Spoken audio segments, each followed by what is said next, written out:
പിന്നെ എന്തിൻ്റെ അടിസ്ഥാനത്തിലാണ് യൂണിവേഴ്സിറ്റീസ് ഇപ്പോഴും അഡ്മിഷൻ ലെറ്റർ പ്രൊവൈഡ് ചെയ്യുന്നത്? കൂടാതെ തന്നെ താങ്കൾ പറഞ്ഞതിൽ എന്ത് സത്യാവസ്ഥയാണുള്ളത്? കേരളത്തിൽ നിന്ന് ഒരുപാട് കുട്ടികൾ MBBS എബ്രോഡ് നോക്കുന്ന ഒരു കൺട്രി തന്നെയാണ് ഉസ്ബെക്കിസ്ഥാൻ. സർ, ഇപ്പോഴത്തെ സാഹചര്യത്തിൽ നമുക്ക് പലതരത്തിലുള്ള ന്യൂസാണ് വരുന്നത് ഉസ്ബെക്കിസ്ഥാൻ കൺട്രിയെ കുറിച്ചിട്ട്. അപ്പോൾ ഇതിൽ എന്തെങ്കിലും ഒരു സത്യാവസ്ഥയുണ്ടോ? ഉസ്ബെക്കിസ്ഥാനിൽ കറൻ്റ്ലി MBBS എബ്രോഡായിട്ട് വന്നുകൊണ്ടിരിക്കുന്ന ന്യൂസസിൽ വളരെ ശുഭകരമല്ലാത്ത വാർത്തകളാണ് വരുന്നത്. കാര്യം ഈ ഒരു അക്കാഡമിക് ഇയറിൽ മേ ബി ഇന്ത്യൻ വിദ്യാർത്ഥികൾക്ക് അഡ്മിഷൻ കിട്ടാനായി സാധ്യതയുണ്ടോ ഇല്ലയോ എന്നുള്ള കാര്യത്തിലൊക്കെ വലിയ കൺഫ്യൂഷൻസ് ഉണ്ട്. ഓക്കെ, ഇതിൻ്റെ മേജറായിട്ടുള്ള റീസൺ എന്ന് പറഞ്ഞു കഴിഞ്ഞാൽ കറൻ്റ്ലി ഉസ്ബെക്കിസ്ഥാനിലുള്ള ഓരോ കോളേജുകൾക്കും ഒരു കോട്ട ഫിക്സ് ചെയ്യാനായിട്ടുള്ള ഒരു തീരുമാനത്തിലാണല്ലോ. കോട്ട എന്ന് പറഞ്ഞു കഴിഞ്ഞാൽ നേരത്തെ എന്ന് പറഞ്ഞു കഴിഞ്ഞാൽ ഈ പറയുന്ന യൂണിവേഴ്സിറ്റികളൊക്കെ ഇൻഡിപെൻഡൻറ്റ് ബോഡി ആയിരുന്നു. ഓക്കെ, നമ്മളിവിടെയുള്ള ഓട്ടോണമസ് യൂണിവേഴ്സിറ്റി എന്നൊക്കെ പറയുന്നത് പോലെ അല്ലെങ്കിൽ ഡീംഡ് യൂണിവേഴ്സിറ്റി എന്നൊക്കെ പറയുന്നത് പോലെ ഗവൺമെൻറ് യൂണിവേഴ്സിറ്റികളാണ് എങ്കിലും ഇവരൊക്കെ ഇൻഡിപെൻഡൻ്റ് ആയിരുന്നു. ഓക്കെ, അപ്പോൾ ഇനി മുതൽ അത് പോസിബിൾ അല്ല എന്ന് വിദേശത്തുള്ള വിദ്യാർത്ഥികൾ എടുക്കുന്ന സമയത്ത് ഓരോ രാജ്യത്തിൽ നിന്നും എത്ര വിദ്യാർത്ഥികളെയാണ് എടുക്കാൻ പറ്റുന്നത്, അതുകൂടാണ്ട് മൊത്തത്തിൽ എത്ര വിദേശ വിദ്യാർത്ഥികളെ അഡ്മിറ്റ് ചെയ്യാനായിട്ട് സാധിക്കുമെന്ന രീതിയിലുള്ള ഒരു കോട്ട ഫിക്സ് ചെയ്യാനായിട്ട് വേണം. അപ്പോൾ അതിൻ്റെ ഒരു പഠനങ്ങൾ നടന്നുകൊണ്ടിരിക്കുകയാണ്. അപ്പോൾ ഇനി ഓരോ യൂണിവേഴ്സിറ്റികൾക്കും എത്രയാണോ പറയുന്ന നമ്പർ ഓഫ് സീറ്റ്സ് അവരെ മാത്രമായിരിക്കും അഡ്മിറ്റ് ചെയ്യാനായിട്ട് പറ്റുന്നത്. ഓക്കെ, ഇപ്പോൾ നേരത്തെ ഇപ്പോൾ നമ്മൾ കഴിഞ്ഞ വർഷങ്ങളിലൊക്കെ നോക്കുകയാണെങ്കിൽ ഉസ്ബെക്കിസ്ഥാനിലുള്ള പല യൂണിവേഴ്സിറ്റികളിലും ഇന്ത്യൻ സ്റ്റുഡൻസ് തന്നെ 1000-ൽ പരം അഡ്മിഷനൊക്കെ എടുത്തിരിക്കുന്ന സിംഗിൾ യൂണിവേഴ്സിറ്റികളുണ്ട്. അപ്പം അതൊന്നും ഇനി പോസിബിൾ ആവാനായിട്ട് പോകുന്ന ലിമിറ്റഡ് നമ്പർ ഓഫ് സീറ്റ്സ് വരും. പക്ഷേ ആ സീറ്റ്സ് എത്രയാണെന്നുള്ള കാര്യത്തിലൊന്നും ഇതുവരെ തീരുമാനം വന്നിട്ടില്ല. തീരുമാനം വന്നതിന് ശേഷം മാത്രമേ എന്ത് ചെയ്യാൻ പറ്റുള്ളൂ, അഡ്മിഷൻ എടുക്കൽ പോസിബിൾ ആവുകയുള്ളൂ. കറൻ്റ്ലി മെഡിക്കൽ എഡ്യൂക്കേഷൻ മിനിസ്ട്രിയുടെ ഉത്തരവ് പ്രകാരം ഉസ്ബെക്കിസ്ഥാനിലുള്ള എല്ലാ യൂണിവേഴ്സിറ്റികളിലോട്ടും പുതുതായുള്ള അഡ്മിഷൻസ് സ്റ്റോപ്പ് ചെയ്യാനായിട്ട് പറയുന്നുണ്ട്. അപ്പോൾ നേരത്തെ അഡ്മിഷൻ എടുത്തിട്ട് വെയിറ്റ് ചെയ്യുന്ന വിദ്യാർത്ഥികളുണ്ട്. അവരെ സംബന്ധിച്ചിട്ട് ഈ പറയുന്ന കാര്യങ്ങളൊന്നും ബാധിക്കാനായിട്ട് പോകുന്നില്ല. വൺസ് കോട്ട ഫിക്സ് ആവുന്ന സമയത്ത് അവർക്ക് എന്തായാലും എത്ര നമ്പർ ഓഫ് സീറ്റ്സ് വരുന്നു എന്നതിന് ബേസ് ചെയ്തിട്ട് എന്തായാലും അവരുടെ സീറ്റ് എന്തായാലും ഫിക്സായി തന്നെ കിട്ടാനായിട്ട് പോവുകയാണ്. ഓക്കെ, അല്ലെങ്കിൽ അവരുടെ സീറ്റ് കൺഫേം ആയി കിട്ടും. ഓക്കെ, ആ ഒരു കോട്ട നമ്പർ മാച്ച് ആവുകയാണ് എങ്കിൽ. ഓക്കെ, അപ്പോൾ പുതുതായിട്ടുള്ള അഡ്മിഷൻസ് കറൻ്റ്ലി സ്റ്റോപ്പ് ചെയ്യാനായിട്ട് ഓൾറെഡി മെഡിക്കൽ എഡ്യൂക്കേഷൻ മിനിസ്ട്രിയുടെ സൈഡിൽ നിന്നും കൃത്യമായ നോട്ടിഫിക്കേഷൻ എല്ലാ യൂണിവേഴ്സിറ്റികളുടെ റെക്ടേഴ്സിനും പോയിട്ടുണ്ട്. ഞങ്ങളിപ്പോൾ പറഞ്ഞായിരുന്നു യൂണിവേഴ്സിറ്റിയുടെ സൈഡിൽ നിന്ന് അഡ്മിഷൻ ലെറ്റർ സ്റ്റോപ്പ് ചെയ്യാൻ വേണ്ടിയിട്ട് ഗവൺമെൻറ്റിൻ്റെ സൈഡിൽ നിന്ന് ഓർഡർ ഉണ്ടെന്ന്. പിന്നെ എന്തിൻ്റെ അടിസ്ഥാനത്തിലാണ് യൂണിവേഴ്സിറ്റീസ് ഇപ്പോഴും അഡ്മിഷൻ ലെറ്റർ പ്രൊവൈഡ് ചെയ്യുന്നത്? കൂടാതെ തന്നെ താങ്കൾ പറഞ്ഞതിൽ എന്ത് സത്യാവസ്ഥയാണുള്ളത്? ഇതിലുള്ള പ്രശ്നം എഴുതാമെന്ന് അറിയോ? ഇപ്പോൾ ഉസ്ബെക്കിസ്ഥാനിലുള്ള എല്ലാ യൂണിവേഴ്സിറ്റികളും അഡ്മിഷൻ ലെറ്റേഴ്സ് പ്രൊവൈഡ് ചെയ്യുന്നില്ല. വൺസ് അഡ്മിഷൻ ലെറ്റർ സ്റ്റോപ്പ് ചെയ്യാൻ പറഞ്ഞ് ആ ദിവസം തന്നെ അഡ്മിഷൻ ലെറ്റർ സ്റ്റോപ്പ് ചെയ്ത ഏകദേശം 80% യൂണിവേഴ്സിറ്റികൾ ഉസ്ബെക്കിസ്ഥാനിലുണ്ട്. വിരലിൽ എണ്ണാവുന്ന ചില യൂണിവേഴ്സിറ്റികൾ മാത്രമാണ് ഈ ഓർഡറിനെ മറച്ചു വെച്ചുകൊണ്ട് ഇപ്പോഴും അഡ്മിഷൻ ലെറ്റേഴ്സ് ഇഷ്യൂ ചെയ്യുന്നത്. അതിനകത്ത് ഗവൺമെൻറ് യൂണിവേഴ്സിറ്റികളും പെടുന്നുണ്ട്, പ്രൈവറ്റ് യൂണിവേഴ്സിറ്റികളും പെടുന്നുണ്ട്. ഞാൻ ഈ ചർച്ച ആരംഭിക്കുന്ന സമയത്ത് തന്നെ പറഞ്ഞൊരു കാര്യം എന്ന് പറഞ്ഞാൽ ഈ പറയുന്ന യൂണിവേഴ്സിറ്റികളെല്ലാം ഇൻഡിപെൻഡൻറ്റ് ബോഡിയാണ്. ഓക്കെ, അതായത് ഓട്ടോണമസ് ആണ്. ഈ പറയുന്ന അഡ്മിഷൻ ലെറ്റർ എന്ന് പറയുന്നൊരു സംഭവം ഗവൺമെൻറ് പ്രിൻറ്റ് ചെയ്ത് കൊടുക്കുന്ന അല്ലെങ്കിൽ ഗവൺമെൻറ് കൊടുക്കുന്ന ഒരു സാധനമല്ല, മനസ്സിലായോ?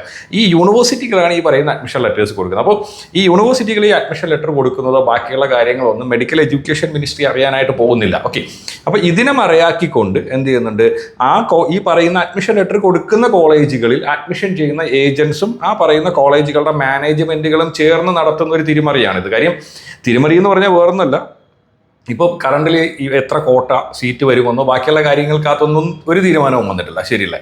പിന്നെ പല കോളേജുകളിലും കറണ്ടിൽ വന്നിരിക്കുന്ന അഡ്മിഷൻസ് വളരെ കുറവാണ്. അപ്പോൾ ഇവരെന്ത് ചെയ്യുന്നുണ്ട്, ഈ അഡ്മിഷൻസിനെ ഹോൾഡ് ചെയ്ത് വെക്കുകയാണ്. ഇപ്പോഴും കറണ്ടിൽ അഡ്മിഷൻ എടുക്കാൻ പറ്റുമെന്ന് പറഞ്ഞാൽ ഈ അഡ്മിഷൻസിനെ ഹോൾഡ് ചെയ്ത് വെക്കുന്നു. ഇനി നാളെ ഇവർ ഈ പ്രതീക്ഷിക്കുന്നതിനേക്കാൾ കൂടുതൽ സീറ്റ് കിട്ടുകയാണെങ്കിൽ ഈ കുട്ടികളെ ഇവിടെ അഡ്മിറ്റ് ചെയ്യാം. ഇനി ഇത് കിട്ടാത്തൊരു സാഹചര്യം വന്നു കഴിഞ്ഞാൽ വേറെ ഏതെങ്കിലും കൺട്രിയിലോട്ട് റീപ്ലേസ് ചെയ്യാമെന്ന ഉദ്ദേശത്തോടു കൂടിയാണ് ഇവർ ചെയ്തുകൊണ്ടിരിക്കുന്നത്. പക്ഷേ currently as per government norms എന്ത് ചെയ്തിട്ടുണ്ട്, ഓൾറെഡി എല്ലാ അഡ്മിഷൻസും സ്റ്റോപ്പ് ചെയ്യാനായിട്ടുള്ള ഓർഡർ ഉണ്ട്. വൺസ് എന്ത് ചെയ്യും, സീറ്റിൻ്റെ കോട്ട വന്നതിന് ശേഷം മാത്രമേ എന്തെങ്കിലും കാര്യങ്ങൾ ചെയ്യാനായി സാധിക്കുകയുള്ളൂ.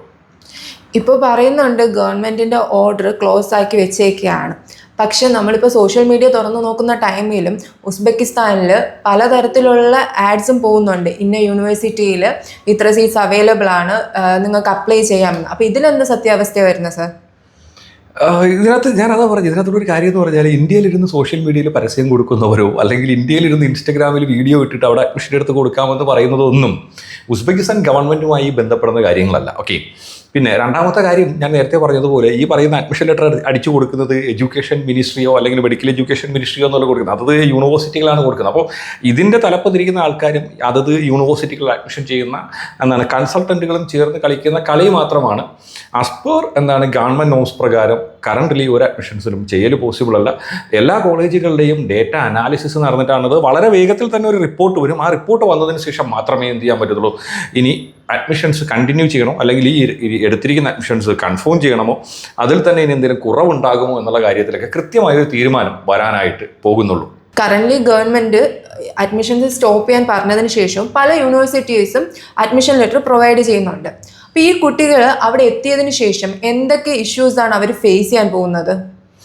ഇതിനകത്ത് രണ്ട് പ്രശ്നങ്ങളാണല്ലോ. അതായത് വിദേശത്ത് നമ്മൾ അഡ്മിഷൻ എടുക്കുന്ന സമയത്ത്, ഏത് രാജ്യത്തായാലും അഡ്മിഷൻ എടുക്കുന്ന സമയത്തെന്ന് പറഞ്ഞു കഴിഞ്ഞാൽ മിനിമം 2 മിനിസ്ട്രീസ് അതിനകത്ത് ഇൻവോൾവ് ആവുന്നുണ്ട്. ഒന്നെന്ന് പറഞ്ഞു കഴിഞ്ഞാൽ ആ രാജ്യത്തിൻ്റെ മിനിസ്ട്രി ഓഫ് എക്സ്റ്റേണൽ അഫയേഴ്സ്, ആ രാജ്യത്തിൻ്റെ വിദേശകാര്യ മന്ത്രാലയവും, അത് കഴിഞ്ഞതിന് ശേഷം ഈ വിദ്യാർത്ഥി ആ രാജ്യത്തിലെത്തുന്ന സമയത്താണ് ആ വിദ്യാർത്ഥി ആ രാജ്യത്തിൻ്റെ മെഡിക്കൽ എഡ്യൂക്കേഷൻ മിനിസ്ട്രിയുമായിട്ട് കണക്റ്റ് ആവുന്നത്. ഓക്കെ, സോ ഉസ്ബെക്കിസ്ഥാനെ സംബന്ധിച്ചിടത്തോളം ഉസ്ബെക്കിസ്ഥാനിൽ നമ്മുടെ ഒരു പ്രോസസ്സ് വരുന്നതെന്ന് പറഞ്ഞു കഴിഞ്ഞാൽ ആ വിദ്യാർത്ഥിയുടെ അഡ്മിഷൻ ലെറ്റർ കൊടുക്കുന്നതെന്ന് പറഞ്ഞാൽ യൂണിവേഴ്സിറ്റിയാണ് കൊടുക്കുന്നത്. വൺസ് വിദ്യാർത്ഥിയുടെ അഡ്മിഷൻ ലെറ്റർ വന്നു കഴിഞ്ഞാൽ ദെൻ അടുത്ത് നമുക്ക് വേണ്ട ഡോക്യുമെൻ്റ് എന്ന് പറഞ്ഞാൽ ആ വിദ്യാർത്ഥിയുടെ ഇൻവിറ്റേഷനാണ്. അപ്പം ഇൻവിറ്റേഷൻ എന്ന് പറഞ്ഞൊരു സംഭവം, അതായത് ഇൻവിറ്റേഷൻ എന്ന് പറഞ്ഞാൽ ആ വിദ്യാർത്ഥിയെ ഈ രാജ്യത്തിലോട്ട് പഠിക്കാനായി അനുവദിച്ചുകൊണ്ട് അവിടുത്തെ ഗവൺമെൻറ് കൊടുക്കുന്ന ആ ഡോക്യുമെൻ്റാണ് ഇൻവിറ്റേഷൻ എന്ന് പറയുന്നത്. അപ്പോൾ ഈ ഇൻവിറ്റേഷൻ്റെ അടിസ്ഥാനത്തിലാണ് നമ്മൾ വിസയിലോട്ട് പോകുന്നത്. ഓക്കെ, അപ്പം ഇൻവിറ്റേഷൻ കൊടുക്കുന്നതെന്ന് പറഞ്ഞു കഴിഞ്ഞാൽ ആ രാജ്യത്തിൻ്റെ മിനിസ്ട്രി ഓഫ് എക്സ്റ്റേണൽ അഫയേഴ്സ്, ആ രാജ്യത്തിൻ്റെ വിദേശകാര്യ മന്ത്രാലയമാണ് എന്ത് കൊടുക്കുന്നത്, ഇൻവിറ്റേഷൻ കൊടുക്കുന്നത്. ഈ ഇൻവിറ്റേഷൻ വെച്ചിട്ടാണ് നമ്മൾ വിസ അടിക്കുന്നത്. അപ്പം ഇൻവിറ്റേഷൻ കിട്ടി നമ്മൾ വിസ അടിച്ച് ആ രാജ്യത്തിൽ ഇറങ്ങിയതിന് ശേഷം ഈ വിദ്യാർത്ഥി ആ യൂണിവേഴ്സിറ്റിയിൽ പോയി എൻറോൾ ആയതിനു ശേഷം രജിസ്ട്രേഷൻ എന്ന് പറഞ്ഞൊരു പ്രോസസ്സുണ്ട്. ഈ രജിസ്ട്രേഷൻ ചെയ്യുന്ന സമയത്താണ് ഈ വിദ്യാർത്ഥിക്ക് മെഡിക്കൽ എഡ്യൂക്കേഷൻ മിനിസ്ട്രി ആയിട്ട് കണക്ഷൻ ഉണ്ടാവുന്നത്. മനസ്സിലായില്ലേ? സോ ഈ സെയിം കേസ് ഉസ്ബെക്കിലോട്ട് വരുന്ന സമയത്തെന്ന് പറഞ്ഞാൽ വൺസ് ടെലക്സ് കിട്ടിക്കഴിഞ്ഞാൽ ഈ വിദ്യാർത്ഥിക്ക് എന്ത് ചെയ്യാം, ടെലക്സ് എന്ന് പറഞ്ഞാൽ ഞാൻ നേരത്തെ പറഞ്ഞ ഇൻവിറ്റേഷൻ കിട്ടിക്കഴിഞ്ഞാൽ ഈ വിദ്യാർത്ഥിക്ക് എന്ത് ചെയ്യാം, നേരെ പോയിട്ട് നമ്മുടെ ഇന്ത്യയിലുള്ള ഉസ്ബെക്കിസ്ഥാൻ എംബസിയിൽ പാസ്പോർട്ടും ടെലക്സും ദെൻ വിസ ആപ്ലിക്കേഷനും കൂടെ കൊടുത്തു കഴിഞ്ഞാൽ ആൾക്ക് വിസ കിട്ടും. ഈ വിസ കിട്ടിക്കഴിഞ്ഞാൽ ഈ വിദ്യാർത്ഥിക്ക് ഉസ്ബെക്കിസ്ഥാനിലോട്ട് ഫ്ലൈ ചെയ്യാനും സാധിക്കും. പക്ഷേ ഉസ്ബെക്കിസ്ഥാനിൽ പോയി രജിസ്ട്രേഷൻ കഴിഞ്ഞതിന് ശേഷം അവിടെ ഹെമിസ് എന്ന് പറയുന്ന ഒരു സിസ്റ്റം ഉണ്ട്. അതായത് നമുക്ക് എന്ത് ചെയ്യണം, ഹെമിസ് എന്ന് പറയുന്ന സിസ്റ്റം ഓപ്പറേറ്റ് ചെയ്യുന്നതെന്ന് പറഞ്ഞാൽ മെഡിക്കൽ എഡ്യൂക്കേഷൻ മിനിസ്ട്രിയാണ്. അപ്പോൾ ഈ ഒരു ഹെമിസ് ഒരു ഓൺലൈൻ ആപ്ലിക്കേഷൻ സിസ്റ്റമാണ്. അതിനകത്താണ് ആളുടെ ഡെയിലി അറ്റൻഡൻസ്, ആളുടെ അസസ്മെൻറ്റുകൾ, എല്ലാ കാര്യങ്ങളും, ആളുടെ പഠനവുമായി ബന്ധപ്പെട്ട എല്ലാ കാര്യങ്ങളും കോർഡിനേറ്റ് ചെയ്യുന്ന ഹെമിസിലാണ്. അപ്പോൾ ഹെമിസ് എന്ന് പറയുന്നൊരു സംഭവത്തിനകത്ത് രജിസ്ട്രേഷൻ കിട്ടണമെങ്കിൽ എന്ത് ചെയ്യണം, ആൾക്ക് മെഡിക്കൽ എഡ്യൂക്കേഷൻ മിനിസ്ട്രിയിൽ രജിസ്ട്രേഷൻ വേണം. മനസ്സിലായോ? അപ്പോൾ മെഡിക്കൽ എഡ്യൂക്കേഷൻ മിനിസ്ട്രിയിൽ രജിസ്ട്രേഷൻ വേണമെങ്കിൽ എന്ത് വേണം, ഓൾറെഡി ഞാൻ നേരത്തെ പറഞ്ഞതുപോലെ എല്ലാ യൂണിവേഴ്സിറ്റികളുടെയും അസസ്മെൻറ്റ് നടന്നുകൊണ്ടിരിക്കുകയാണ്. എത്ര സീറ്റാണോ പ്രൊവൈഡ് ചെയ്യുന്നതിനെ ബേസ് ചെയ്ത് മാത്രമേ എന്ത് ചെയ്യത്തുള്ളൂ, ഹെമിസിനകത്ത് സ്ലോട്ട് ഉണ്ടാകത്തുള്ളൂ. അപ്പോൾ ഇന്ന് ഒരു അസ് എക്സാമ്പിൾ ഞാൻ പറയുകയാണ്, ഇപ്പോൾ കറൻ്റ്ലി ഒരു 250 അല്ലെങ്കിൽ 300 അഡ്മിഷൻ ലെറ്റേഴ്സ് ഇഷ്യൂ ചെയ്തിട്ടുള്ള ഒരു യൂണിവേഴ്സിറ്റി എന്നിരിക്കട്ടെ. അവർക്ക് നാളെ കിട്ടാൻ പോകുന്നത് 50 സീറ്റാണ് എങ്കിൽ ഈ യൂണിവേഴ്സിറ്റിക്ക് വേണമെങ്കിൽ ഈ പറയുന്ന 250 വിദ്യാർത്ഥികൾക്കും എന്ത് ചെയ്യാം, ടെലക്സ് ഇഷ്യൂ ചെയ്യാൻ വേണ്ടി അവർക്ക് എന്ത് ചെയ്യാം, പിന്നെ അവിടുത്തെ മിനിസ്ട്രി ഓഫ് എക്സ്റ്റേണൽ അഫയേഴ്സിന് അവർക്ക് റിക്വസ്റ്റ് കൊടുക്കാം, അവർ ടെലക്സ് ഇഷ്യൂ ചെയ്ത് കൊടുക്കും, വിസയും അടിച്ച് കിട്ടും. അതിനകത്ത് ഒരു പ്രശ്നമല്ല. പക്ഷേ ഹെമിസിലോട്ട് വരുന്ന സമയത്ത് ഇവിടെ രജിസ്ട്രേഷൻ ഒരു പ്രശ്നമാവും. എത്ര സീറ്റാണോ ഓരോ കോളേജിനും അലോട്ട് ചെയ്ത് കൊടുത്തിട്ടുള്ളത് അത്രയും സീറ്റ് മാത്രമേ അവർക്ക് ഹെമിസിൽ രജിസ്റ്റർ ചെയ്യാൻ കഴിയത്തുള്ളൂ. അതുകൊണ്ട് 100% വളരെ ധൈര്യത്തോടു കൂടെ അല്ലെങ്കിൽ വളരെ ഉറപ്പോടു കൂടെ എനിക്ക് പറയാൻ പറ്റുന്ന ഒരു കാര്യം എന്ന് പറഞ്ഞു കഴിഞ്ഞാൽ, കറൻ്റ്ലി ഉസ്ബെക്കിസ്ഥാനിൽ പുതുതായി അഡ്മിഷൻ എടുക്കും. ഇപ്പോൾ കറൻ്റ് അഡ്മിഷൻ എടുത്ത് ഫീസ് അടച്ചു വെച്ചിരിക്കുന്നവരെ കുറിച്ചൊന്നും ഒരു ടെൻഷനും വേണ്ട. കാര്യം വേറൊന്നല്ല, എന്നാണോ സ്റ്റോപ്പ് ചെയ്യാൻ പറഞ്ഞ സമയത്ത് സ്റ്റോപ്പ് ചെയ്തിട്ടുള്ള യൂണിവേഴ്സിറ്റികളാണെങ്കിൽ കുഴപ്പമില്ല. അതിനുശേഷവും അഡ്മിഷൻ ലെറ്റർ എടുത്ത് ഇപ്പോഴും ഫീസ് അടച്ചുകൊണ്ടിരിക്കുന്ന ആൾക്കാരാണെങ്കിൽ may be you are going to be a big trouble. നിങ്ങളൊരു വലിയ ട്രബിളിലായിരുന്നു നിങ്ങൾ വീഴാനായിട്ട് പോകുന്നത്. കറക്റ്റ് സമയത്ത് സ്റ്റോപ്പ് ചെയ്ത് നിൽക്കുന്ന ആൾക്കാരാണെങ്കിൽ ഒരു പ്രശ്നമില്ല. വൺസ് അസസ്മെൻറ്റ് കഴിഞ്ഞ് സീറ്റ് അലോട്ട് ആയി കഴിഞ്ഞാൽ നിങ്ങൾക്ക് വേറെ പ്രശ്നങ്ങളോ കാര്യങ്ങളോ ഒന്നും തന്നെ വരാനായിട്ട് പോകുന്നില്ല. അപ്പോൾ ഈ ഒരു കാര്യത്തിനെ കുറിച്ച് കൃത്യമായി നിങ്ങൾ മനസ്സിലാക്കുക, ഈ ഒരു ഡിഫറൻസ് മനസ്സിലാക്കുക. മിനിസ്ട്രി ഓഫ് എക്സ്റ്റേണൽ അഫയേഴ്സും അതുകൂടാണ്ട് മിനിസ്ട്രി ഓഫ് ഹെൽത്ത് മിനിസ്ട്രിയും രണ്ടും എന്താണ് ഡിഫറൻ്റ് ആണ്. നിങ്ങൾക്ക് വിസ തരുന്നത് ഹെൽത്ത് മിനിസ്ട്രി അല്ല. സ്റ്റുഡൻറ്റ് വിസ കിട്ടാനായിട്ട് ഹെൽത്ത് മിനിസ്ട്രിയുടെ ആവശ്യമില്ല. സ്റ്റുഡൻറ്റ് വിസ കിട്ടാനായിട്ട് നിങ്ങൾക്ക് MA മാത്രം പോയാൽ മതി. ഇനി സ്റ്റുഡൻറ്റ് വിസ കിട്ടി എന്നതുകൊണ്ടും നിങ്ങൾക്ക് രജിസ്ട്രേഷൻ കിട്ടണമെന്നില്ല എന്നാണ് ഞാൻ ഉദ്ദേശിച്ചത്. സാർ, ഇപ്പോൾ കാര്യങ്ങൾ വളരെ വിശദമായി പഠിച്ചില്ല എന്നുണ്ടെങ്കിൽ വിദ്യാർത്ഥികൾക്ക് വളരെയധികം ബുദ്ധിമുട്ടുകൾ ഉണ്ടാകാൻ സാധ്യതയുണ്ടല്ലേ? വളരെ വിശദമായി തന്നെ കാര്യങ്ങൾ പഠിക്കേണ്ടതുണ്ട്. ഇതിനകത്ത് വരുന്ന 2 ഫാക്ടേഴ്സാണ്. കാര്യം നമ്മുടെ മനുഷ്യൻ്റെ തലയിൽ ഓൾറെഡി ഉള്ളൊരു സംഭവമുണ്ട്. അതായത് മാനിപ്പുലേറ്റ് ചെയ്യുക എന്ന് പറയുന്നത് മനുഷ്യൻ്റെ ജന്മദത്തമായ ഒരു ചിന്തയാണ്. മനസ്സിലായില്ലേ? അതായത് ഓൾറെഡി ഉസ്ബെക്കിസ്ഥാനിലെ എഡ്യൂക്കേഷൻ മിനിസ്ട്രി അഡ്മിഷൻ സ്റ്റോപ്പ് ചെയ്യാൻ പറഞ്ഞപ്പോൾ ഞാൻ നേരത്തെ പറഞ്ഞ പോലെ 75% മുതൽ 80% വരെയുള്ള യൂണിവേഴ്സിറ്റികൾ എന്ത് ചെയ്തു, അഡ്മിഷൻ സ്റ്റോപ്പ് ചെയ്ത് വെച്ചു. അപ്പോൾ ഓൾറെഡി ഉസ്ബെക്ക് ഭയങ്കര ട്രെൻഡിൽ പമ്പിങ്ങിൽ നിൽക്കുന്ന ഒരു കൺട്രിയാണ്. അപ്പോൾ ബാക്കി എന്ത് ചെയ്തു, ബാക്കിൽ നിന്നിട്ട് ഈ ഒരു 15 മുതൽ 20% യൂണിവേഴ്സിറ്റികൾ എന്താ ചെയ്തുകൊണ്ടിരിക്കുന്നത്, മാക്സിമം അഡ്മിഷൻസ് എടുക്കുകയാണ്. ഉദ്ദേശം കുറവെന്നല്ല, ഒന്നുകിൽ കിട്ടിയാൽ ഇവിടെ അടിക്കുക, അല്ലെങ്കിൽ വേറെ ഏതെങ്കിലും യൂണിവേഴ്സിറ്റി കൊണ്ടുപോകുക. ഇനി ഈ ഹെമിസിൽ എത്ര രജിസ്ട്രേഷൻ കിട്ടുമോ അല്ലെങ്കിൽ ഇവിടെ എത്ര അലോട്ടഡ് സീറ്റ് കിട്ടുമെന്ന് ഇവരെ സംബന്ധിച്ചതൊന്നും ഒരു പ്രശ്നമല്ല. അപ്പം വിദ്യാർത്ഥികളുടെ ജീവിതം അല്ലെങ്കിൽ അവരുടെ പഠനം വെറും കച്ചവടമായി കാണുന്ന ഏജൻസികളും ഇൻസ്റ്റിറ്റ്യൂഷനുകളുമാണ് ഇവിടെ പ്രശ്നങ്ങൾ ഉണ്ടാക്കുന്നത്. അത്തരത്തിലുള്ള ചതിക്കുഴികളിൽ നിങ്ങൾ വീഴാതിരിക്കുക. അത്തരത്തിലുള്ള ചതിക്കുഴികളിൽ വീണില്ലെങ്കിൽ നിങ്ങൾക്ക് ഒരു പ്രോബ്ലവും ഉണ്ടാവാനായിട്ട് പോകുന്നതുമില്ല.